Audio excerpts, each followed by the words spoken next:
r/Nosleep. Posted by you/thatonecityinchina. I put out a Craigslist ad for a new roommate to ward off my stalker and avoid violating my lease. My new roommate might be a demon. My name is Finn Conway, and I have a lot going on in my life. I'm currently 22 years old and I'm completing my master's in computer science in a college located in a major city in the United States. It isn't too bad. I thoroughly enjoy computer science and I take night classes so I can still retain my underpaid day job as an IT guy for a small startup near my school. I live in a 2-bedroom apartment with a roommate, and despite the somewhat expensive living prices in this area, I love the neighborhood and the people. Honestly, for a guy in his 20s who came from no money, I was doing pretty well. I was in a pretty ideal situation, that is, up until last week. Last week, my roommate moved out on me without much notice. He told me he got an offer for a job in another city across the United States, and that he'd already sold his half of the furniture in Craigslist that morning. This was all through text, by the way. By the time I came home from my night classes, his room was pretty much empty and he wasn't responding to my angry texts anymore. That put me in a severe bind. I made okay money as an IT guy, but part of the reason I was getting my master's was because I knew it would pay off when my degree became more valuable and I could work for bigger companies. After all, I had an unnecessarily large amount of student loans to pay off for my undergraduate degree on top of the price of achieving my master's and increasing rent. But tuition money and rising rent prices weren't even the biggest issues. You might wonder, why doesn't he just move into a 1-bedroom or even a studio by himself? After all, I'm a guy who likes my privacy, and living in a 1-bedroom wouldn't have been so bad. To answer your question, I would have moved into a smaller space if I didn't have a crazy online stalker I was busy trying to get a restraining order against. Turns out it's hard to get a restraining order if you don't know the real name of the person you're trying to file one against. You see, I used to play a popular online video game back in high school where you could get married with other players to boost stats, and this one girl took our in-game marriage way too seriously. She thought we were actually married. She would send me messages that were extremely creepy and a violation of my privacy, including asking for nudes and sending her own. I was very disturbed. Even though I told her I wasn't interested, that I was gay and I only married her for boosted stats, she continued to press on with the creepiness. I brushed her off as an overzealous gamer girl and eventually stopped playing the game entirely. But then she started finding personal information of mine online, like my private Facebook, Twitter, and phone number, and it eventually escalated to finding where I lived. She started sending threats against me and my family. Things got creepy and I had to file a report against her. She's been laying low for a while, but you can't blame a guy for being cautious. After all, I moved a total of 3 times since she first found my address, and she managed to find me every time. So yeah, a lot's going on in my life. You could say I had a streak of bad luck. I honestly hoped it was just mere bad luck and not a sign of something worse. Balancing my master's, my job, and warding off a crazy stalker has not been easy, but now I had to find a new roommate to fulfill what's left of my lease. I ended up posting an offer on Craigslist a few hours ago, offering interviews for a new potential roommate. I had 3 people respond to my offer total, and all of them were memorable in their own right. The first guy's name was Daniel. He was a normal, plain, and average guy working on his PhD in chemistry, which was everything I wanted in a roommate. I asked him all the standard questions: how often did he clean, what times would he generally be home, if he smoked, etc. He had all the right answers, the perfect demeanor, and seemed like a normal person overall. After everything I'd been through, I would have thoroughly appreciated some hint of normalcy and constance in my life. Overall, Daniel seemed pretty promising, and I honestly would have just gone with this guy if it weren't for the fact that I had 2 more interviewees right after him. I didn't want to blow off the other 2 interviewees and wanted to give them a fair chance, so I told Daniel I'd call him back within a day or 2 and we left on good terms. Daniel was certainly a compelling choice. The second guy's name was Hector. Hector was interesting, if I were to be polite, and a complete nutjob if I were to be frankly honest. When he walked in the room, I didn't suspect anything at first. He also seemed pretty average tall, tan, wavy black hair, really bad dark circles. He looked like he hadn't slept in days, but otherwise he looked pretty normal. But then he opened his mouth and I knew I had to end this interview quickly. "Hi, thanks for coming to the interview. You're Hector?" I said, closing the door. I led him to the living room. "Yeah, nice to meet you." Hector flopped down in the seat I offered him, seemingly admiring the armchair I got from a garage sale a long time ago. "This is a really nice place. Reminds me of my own room back down under." Down under? Oh, so you're from Australia? I was surprised. He didn't have an Australian accent that I could detect. No, I'm from hell. Hector replied casually. I cocked my head in curiosity. Hell, huh? Is that a city in Australia? I asked. I never heard of a city named Hell personally, but that didn't mean it didn't exist. Hector leaned forward in his chair, resting his elbows on his knees. No. Hell. You know, burning fires? Scorching heat? Where the souls of the condemned go to get tortured for all eternity. Sounds like Australia to me. I tried laughing it off. Hector didn't look so amused. No, man. I'm a demon. Like a demon, at games? Or sports? Or something? No, like a demon. I included it in my application. I remembered reading that. Name, Hector. Occupation, unemployed demon. Previous residence, the sixth gate of hell. I thought he just had an odd sense of humor. I thought you were joking. I said after a brief pause. Yeah, so I have a funny story for you. I got kicked out of my place recently for refusing to eat humans. They got offended and said I was being difficult and not following the customs of our kind or whatever. But I'm honestly just tired of eating humans and I want to try new things. There are so many different things to eat in this world and you honestly get sick of eating humans after a couple of centuries. Huh. You don't believe me? Hector remarked, sitting back in his chair. No one does. You humans need to open up your minds more. Is this some sort of prank? Am I on camera?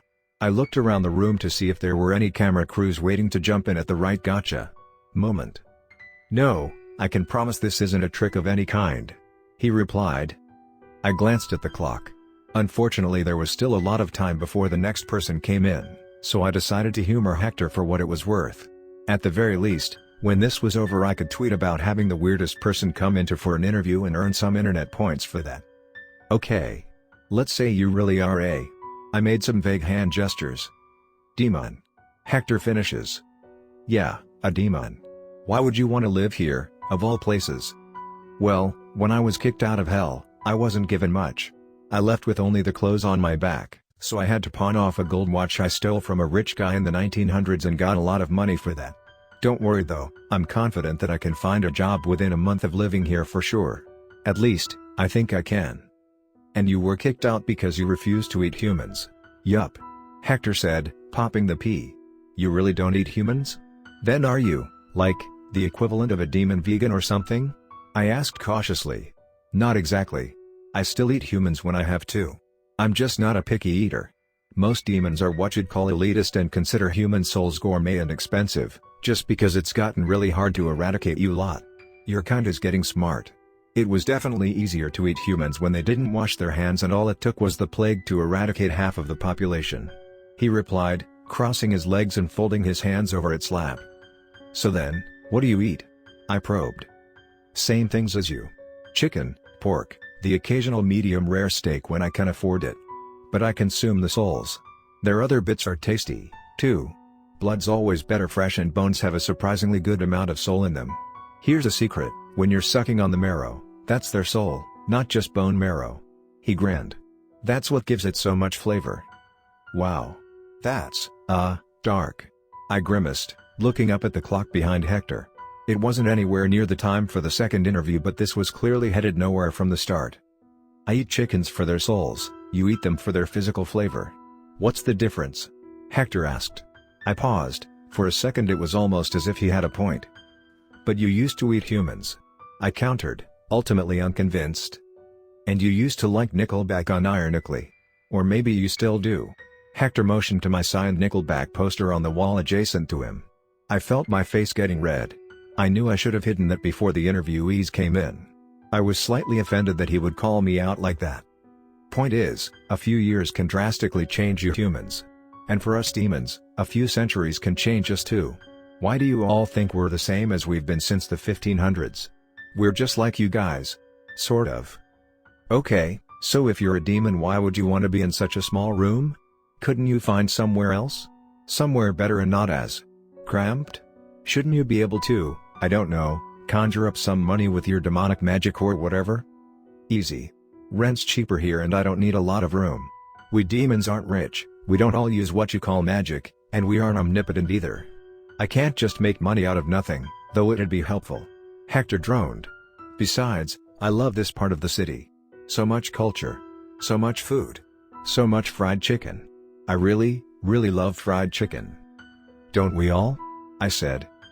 Besides, I feel like you need me as much as I need this. I stiffened. What do you mean? You're a Finn Conway. 22.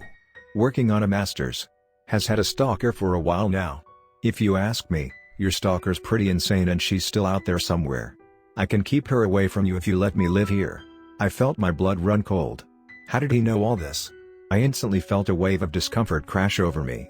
I mean, that's what I got from your Twitter account, anyway. You should really make it private. Everyone can see your information. He mentioned, noticing my discomfort. I relaxed visibly, but it still rubbed me the wrong way that he knew so much about me and I knew nothing about him except for the fact that he claimed he was a demon. This was the point where I realized I should cut the interview short. Listen, sorry to cut this short, but the next interviewer should arrive any minute now, and I don't want to keep him or her waiting. I think you should leave.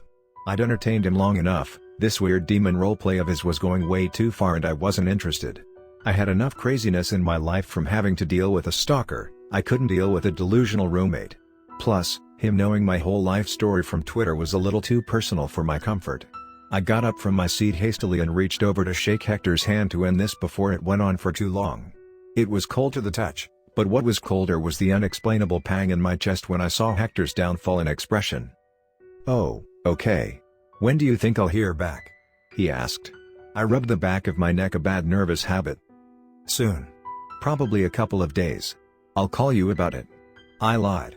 I wasn't planning on calling him back and he probably knew it. Even if his story were true, I wouldn't want to live with a formerly man-eating demon who claimed to be on a chicken soul diet.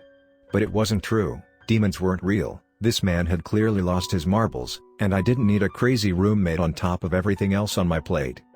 Alright. Cool. Hector got up from his seat, looking dejected. I walked him to the door, and before I closed the door he spoke up. Listen, I really need this. If there's anything else you need, more rent, more anything, just let me know. I nodded, and he gave a sheepish smile before walking off into the hallway. I closed the door, locked it, and slumped back in my seat, hoping the third guy wasn't a weird person like Hector was. I really needed to get better security and be more careful about posting my problems on Twitter. The third person never ended up showing up, but I couldn't wait forever. I decided to contact Daniel when I got back from my night classes about the offer. But when I got back from my night classes, I noticed something was terribly off. My door was unlocked, but I knew for a fact that I locked it when I left. I double-checked these kinds of things all the time, being the neurotic person that I was. I debated calling the police, when I felt something cold poke my back and a chilling voice say, "Go on in, what are you waiting for?" I froze up and turned my head to see a small, skinny woman in a wedding dress and messy, matted, greasy hair with bad makeup pointing a gun in my direction. "Who are you?" "Oh, don't act like you don't know, Mr. Peanut Butter 26, she grinned, revealing teeth that looked like they hadn't been brushed in a while. I instantly knew where this was going and who this was. Only one person would refer to me as my shitty username from that stupid game years ago. My stalker had found where I lived again. And this time she was taking things to a whole new level.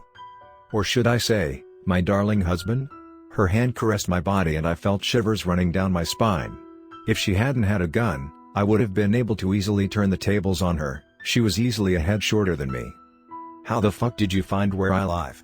I grit my teeth and looked around for security cameras, hoping they'd pick up on this very illegal activity going on. "Don't bother. I already set all the cameras on loop and no one comes home this late but you.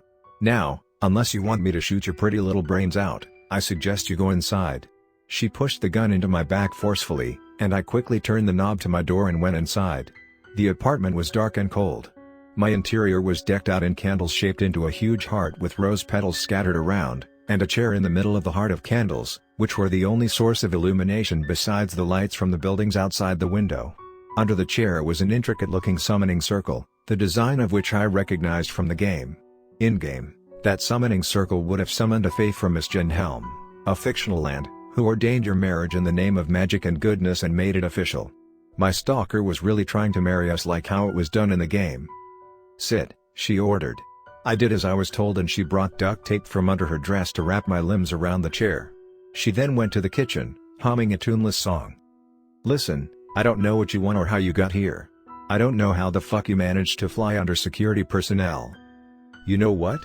You're always so mean, Finn." She cut me off. "You're always playing so hard to get, always." Her deranged voice shut me up quickly. "I understand, though. I would want my future husband to prove their worth to me, too. But we're together now, and nothing can get in our way this time. Not the computer screen, not the cops. Amy and Finn. Partners in crime. Lovers forever. Finally married under the gracious fairies of Aschenhelm like fate dictated it to be. This is how it should have been from the start. So that's her name. Amy." She brought over 2 glasses of a dark red liquid from the kitchen on a silver platter that I didn't know I had. "Drink this," she cooed. I turned my head away from her. "Fuck no. Drink it now." Amy's personality went from blissful happiness to sharp and threatening as she grabbed my head and shoved the glass in my mouth. I choked and tried to resist drinking any of the substance, but a mouthful managed to go down my throat. It was an extremely bitter concoction of wine and something else that I didn't want to think about. Amy took dainty sips of the wine. Meanwhile, I started feeling sweaty and my vision started to go hazy. She clearly drugged whatever this was. "The blood oath has finally been fulfilled," Amy said excitedly. I wanted to throw up. This crazy bitch really mixed her own blood into the drink. She kneeled below me. Her stench made me want to puke. "We've been married online, but I was thinking, why not get married in real life, in the eyes of God himself? But obviously God didn't want us together, so I had to turn to the fairies instead. They can marry us. They wouldn't stop something so lovely and pure like this."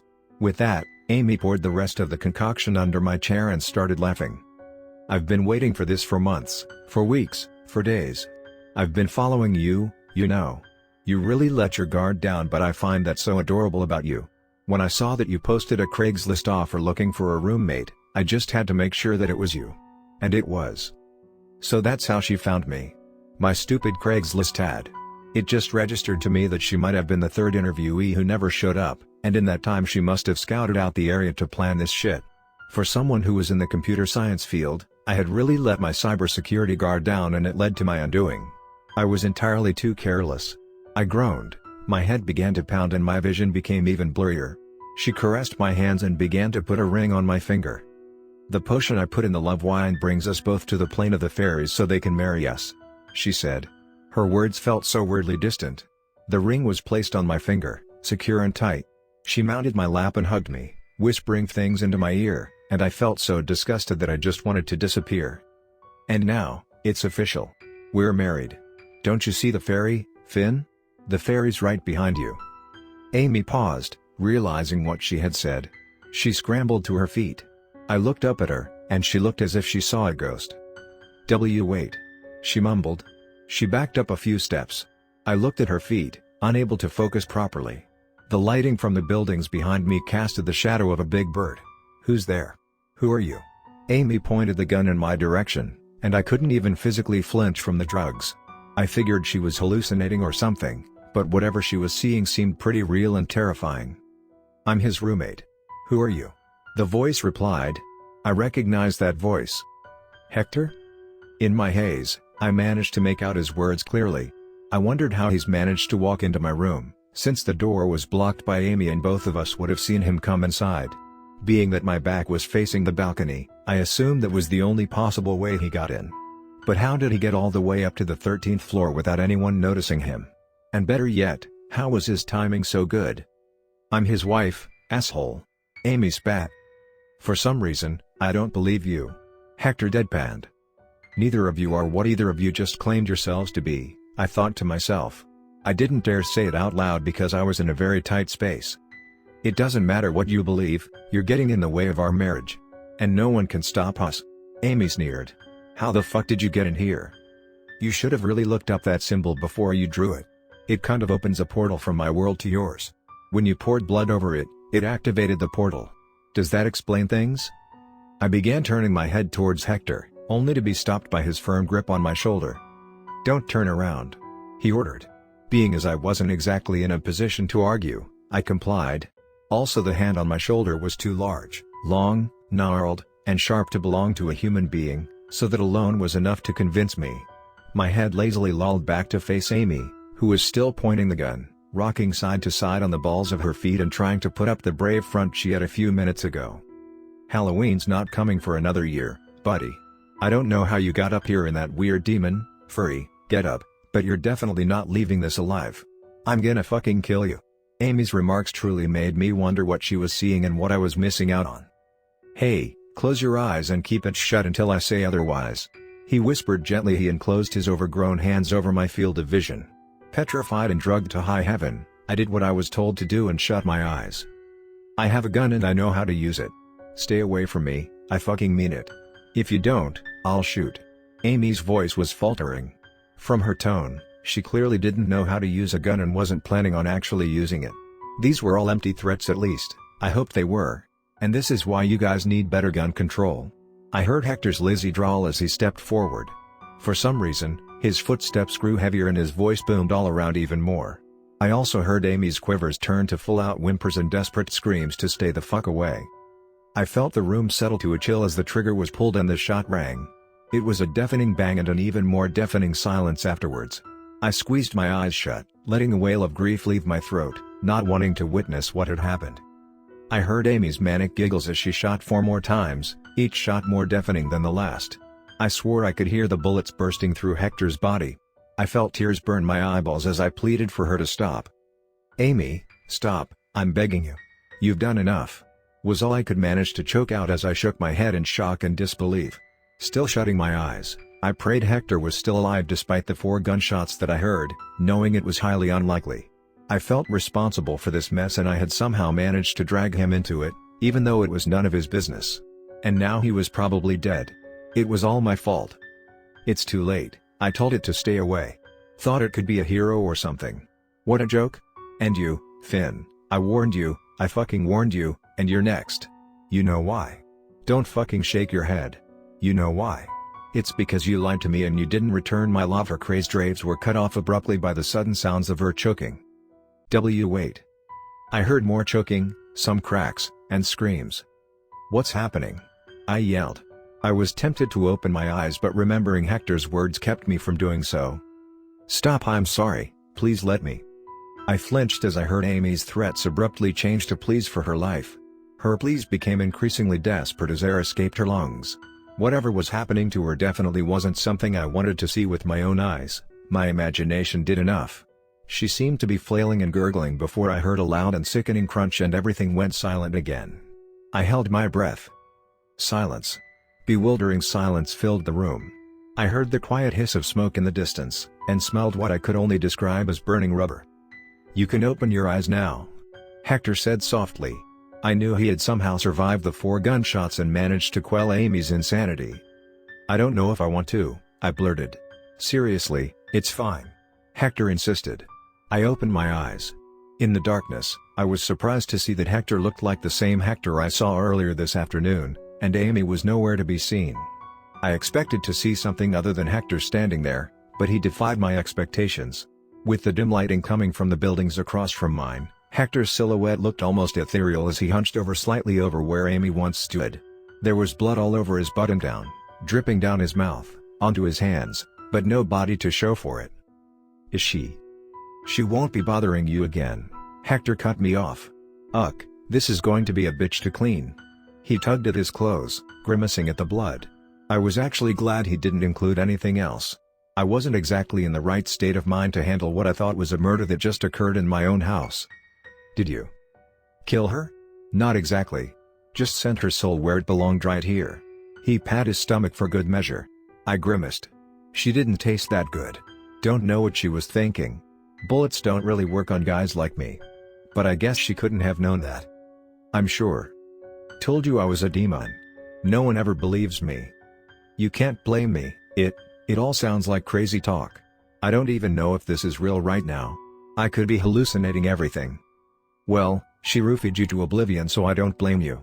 You're probably seeing shit you shouldn't be seeing on top of all this. But it's real. You don't have to digest all this now, though. Speaking of digestion, she really ruined my diet. I didn't want to eat her, but it looked like I had no choice. Hector seemed to be talking to no one in particular as he went over to the kitchen to wash his hands. I stayed still in the chair, trying to come up with the right words to say. Hey, listen, I said as Hector approached me with a scissor. I was probably slurring my words, but I hoped I was still coherent enough to make sense. I know we started off, not exactly on the right foot, but I wanted to know if you were still interested in the offer.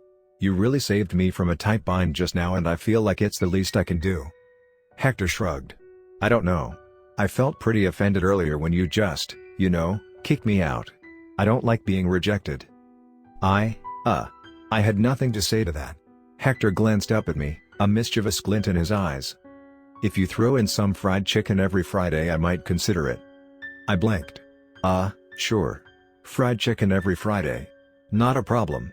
And leniency on the rent. I'll get it in, but it might not be monthly. I don't really have a job yet.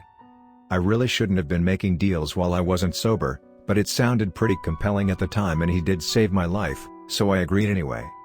Yeah. Lenient rent. Got it. And no Nickelback. Their music makes me want to kill myself, and I'm immortal, so I can't even do that. I nodded blindly. Hector grinned as he began to cut the duct tape from my limbs. Sounds like a deal, roomie. Amy's body was never found, but police found a bunch of Rohypnol and GHB in her house, as well as bullets for an unregistered handgun which was missing entirely from the scene of the crime.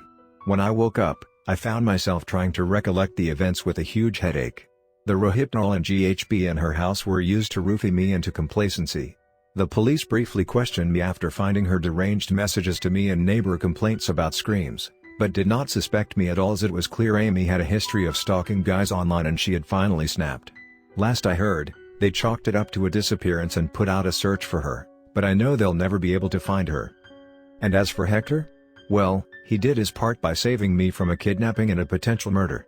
The whole demon bit is still a little off-putting, but he can't be that bad if he saved my life when he could have just left me to die. I've tried to rationalize his arrival as something other than otherworldly, but I don't know how long I can keep convincing myself. He just finished moving in yesterday. He didn't have much, but the spare bedroom looked a lot better with things finally occupying the empty space again. Hopefully this works out well. I think we'll order some celebratory takeout tonight to commemorate his move-in and my narrow escape from death. Hector wants fried chicken.